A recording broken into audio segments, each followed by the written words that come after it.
3월 30일 수요일 나를 깨워준 7분 플러스 아침을 여는 기도를 시작합니다. 살아계신 하나님 아버지, 오늘 아침에도 우리의 눈을 뜨게 하시고 새로운 하루를 시작하게 하심을 감사드립니다. 우리를 자녀 삼아주신 하나님의 은혜로 감사하고 우리의 왕 되신 하나님으로 인해서 든든하게 살아갈 수 있게 하심을 감사드립니다. 우리가 하나님의 작품이라는 것을 기억합니다. 우리를 만드시고 구원하시고 은혜 주시는 하나님의 모습이 우리의 매일의 삶 속에서 드러나고 있음을 기억합니다.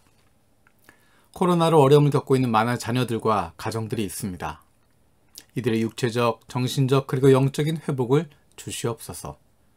두려움과 걱정에 사로잡히는 것이 아니라 우리와 함께 하시는 하나님으로 인한, 우리의 아버지 되시는 하나님으로 인한 담대함을 누릴 수 있는 주의 사랑받는 자녀들이 되게 하여 주옵소서. 대한민국을 위해서 기도합니다. 대한민국이 혼란과 갈등에 빠지지 않고 더 좋은 공동체가 되도록 힘과 마음을 모을 수 있게 하여 주옵소서. 하나님께서 보호하시고 복주시는 대한민국이 다른 나라와 민족들의 좋은 이웃이 될 수 있도록 좋은 동반자 나라 되게 하여 주옵소서. 하나님 나라 백성들이 하나님을 두려워하는 마음을 가지고 나라와 민족을 위해서, 지도자들을 위해서 기도할 수 있게 하여 주옵소서. 우크라이나를 기억하며 기도합니다. 전쟁이 속히 종식되고 러시아군이 우크라이나 영토에서 떠나가게 하여 주옵소서. 우크라이나 정치 지도자들에게 지혜와 용기를 주시어서 어려운 상황을 잘 이겨나갈 수 있게 하여 주시고 그 땅에 남아있는 교회와 교인들 안전을 지켜 주시옵소서. 카자흐스탄을 위해서 기도합니다. 소유 사태로 인한 상처가 빨리 치유되게 하시고 정치와 사회가 올바른 방향으로 안정되게 하여 주옵소서. 어려운 서민들 삶에 도움의 손길이 주어지게 하시고 하늘의 긍휼이 힘들게 버티고 있는 사람들에게 부어지게 하여 주옵소서. 교회와 성도들이 어려운 시기를 믿음으로 극복할 수 있게 하시고 모든 상황 속에서 신령과 진정으로 예배하며 주님의 함께 하심을 붙잡게 하여 주옵소서. 카자흐스탄의 모든 교회와 주의 종들이 지금이 주님의 추수의 때임을 자각해서 이웃을 향해 복음을 들고 나아갈 수 있는 담대함을 갖게 하여 주옵소서. 고베 그리스도 교회와 최연욱, 이영미 선교사를 기억하며 기도합니다. 4월 신학기 캠퍼스 영혼 전도와 부활절 예배의 은혜가 넘치게 하여 주옵소서. 취업한 성도들이 새로운 환경에 잘 적응하고 비자가 문제없이 취득되게 하여 주옵소서. 가족과 영혼 구원을 위한 기도, 병치료를 위한 기도가 응답되게 하여 주옵소서. 주일 예배와 성경 공부, 금요 제자 훈련과 기도에 말씀의 은혜가 넘치게 하여 주시옵소서. 고베대학, 고베 외국어대학, 관서학원대학, 코난대학, 고베 YMCA, 아트컬리지 등 캠퍼스 사역을 붙들어 주시옵소서. 일본 복음화와 세계 선교의 비전을 함께하는 동역자들이 더하여 지게 하여 주시옵소서. 이 땅에 1억 2,700만의 영혼들이 교만을 회개하고 겸손히 주님께 돌아오는 은혜가 있게 하여 주옵소서. 아이들 지은이, 예나, 예슬이의 신학교 학교 생활 가운데 주님의 인도하심과 은혜가 있게 하여 주옵소서. 우리 교회 장로 선거를 위해서 기도합니다. 하나님께서 기뻐하신 좋은 장로가 세워지고 우리 교회의 리더십들이 세워지게 하여 주옵소서. 하나님 말씀에 귀를 기울이는, 순종할 줄 아는 믿음의 리더들이 세워지게 하여 주시고 다음 세대에 부끄럽지 않은 가정과 세상 속에서도 좋은 그리스도인으로 살아가는, 마음과 뜻과 정성을 다해 하나님을 사랑하고 이웃을 내 몸과 같이 사랑하고 섬기는 좋은 리더가 세워지게 하여 주옵소서. 2022년도 교회학교 교사로 헌신한 교사들을 위해서 기도합니다. 초등부에 송성순, 김은희, 유창모, 박성아, 조지찬, 황인규, 조성지, 정여진, 이미리, 권영화, 김은주, 강추아 선생님들을 붙들어 주시고 건강을 주시고 가정을 지켜주시고 직장을 책임져 주셔서 하나님께서 맡겨주신 영혼들 마음껏 돌보고 섬길 수 있도록 하나님 힘을 더하여 주시옵소서. 우리 교회 다음 세대 사역을 위해서도 기도합니다. 유치부 이지연 집사님, 유년부 전승식 집사님, 초등부 조지찬 집사님, 중고등부 최성태 집사님, 블레싱부 김지영 집사님, 2022년도 다음 세대 사역을 담당할 부서장들입니다. 하나님께서 마음껏 사용하시는 교회가 될 수 있도록 함께 힘을 모으게 하여 주시고 영혼 구원에서 좋은 그리스도인으로 세워가는 하나님이 기뻐하시는 교회 함께 만들어갈 수 있게 하여 주옵소서. 우리에게 한 영혼을 사랑하시는 하나님의 마음을 주시기를 기도합니다. 눈앞에 보이는 것들로 내 기준과 경험으로 판단하고 정죄하는 것이 아니라 하나님의 마음으로 이웃을 보게 하여 주옵소서. 우리의 눈을 열어주옵소서. 성령께서 우리의 마음을 붙들어 주시고 눈을 열게 하시고 귀를 열어주셔서 하나님의 눈으로 세상을 보고 하나님의 음성을 듣고 순종할 수 있게 하여 주옵소서. 하나님께서 우리를 보내신 이 땅을 기억하며 이 땅 위에 함께 살아가고 있는 이웃들을 돌아보게 하시고 그들을 품어줄 수 있는 좋은 이웃, 좋은 친구들이 되게 하여 주옵소서. 육신의 연약함을 가지고 있는 지체들을 위해서 기도드립니다. 그 회복을 위하여 기도하는 기도를 들어주시고 응답하여 주옵소서. 함께 기도하는 가족들을 위로하여 주시고 이러한 육신의 연약함으로 인하여 가족이 하나가 되고 하나님께로 가까이 나아갈 수 있는 기회가 되게 하여 주옵소서. 믿음을 잃어버리지 않게 하시고 확신을 가지고 감사함으로 간구하게 하여 주시옵소서. 사랑하는 가족들을 아프게 하는 못된 암세포들 예수 그리스도의 이름으로 사라지게 하여 주시고 치료의 광선으로 저들의 아픈 부위를 비추어 주시기를 원합니다. 예수 그리스도의 치료의 손길로 안수하여 주시고 새로운 세포들이 소생하게 하여 주옵소서. 오늘도 우리를 향하신 하나님의 음성을 듣게 하시고 그 말씀 앞에 결단하고 순종하며 살아가기를 원합니다. 말씀을 듣고도 행하지 않는 삶이 아니라 주님 말씀대로 실천하며 살아갈 수 있는 하나님의 백성들이 되게 하여 주옵소서. 감사드리고 예수님의 이름으로 기도드립니다. 아멘. 오늘 함께 읽을 리바이블 21, 22 본문은 이사야서 7장에서 9장까지입니다. 그 가운데 이 시간에 이사야 9장 1절, 2절 말씀을 읽겠습니다.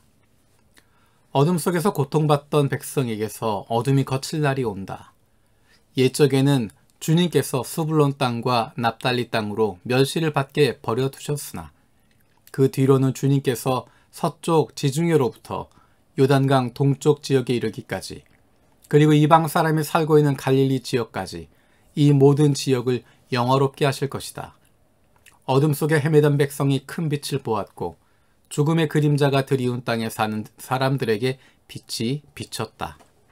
아멘. 오늘 읽을 이사야 7장에서 9장 내용 가운데는 메시아에 대한 이야기들이, 메시아에 대한 예언들이 많이 나오고 있습니다. 그래서 한 절 한 절 읽으면서 얼마나 반가운지 모릅니다. 특별히 이사야는, 예언자 이사야는 메시아에 대한 많은 내용들을 예언했고 예수님 시대의 사람들은 이사야를 통해서 메시아에 대해서 기대하고 있었고 예상하고 있었습니다. 메시아가 어느 곳에서 태어날지, 어떤 일을 하실지, 어느 지역에서 사역하실지 그런 것들에 대해서 알고 있었고 기대하고 있었습니다. 오늘 읽었던 이사야 9장 1절에서 2절 말씀, 이 말씀이 마태복음에 그대로 인용되어 있습니다. 마태복음 4장 12절에서 17절입니다. 예수께서 요한이 잡혔다고 하는 말을 들으시고 갈릴리로 돌아가셨다. 그리고 그는 나사렛을 떠나 스불론과 납달리 지역 바닷가에 있는 가버나움으로 가서 사셨다. 이것은 예언자 이사야를 시켜서 하신 말씀을 이루시려는 것이다. 스불론과 납달리 땅, 요단강 건너편, 바다로 가는 길목, 이방 사람들의 갈릴리, 어둠에 앉아있는 백성이 큰 빛을 보았고 그늘진 죽음의 땅에 앉은 사람들에게 빛이 빛이었다. 그때부터 예수께서는 회개하여라, 하늘나라가 가까이 왔다 하고 선포하기 시작하셨다. 아멘.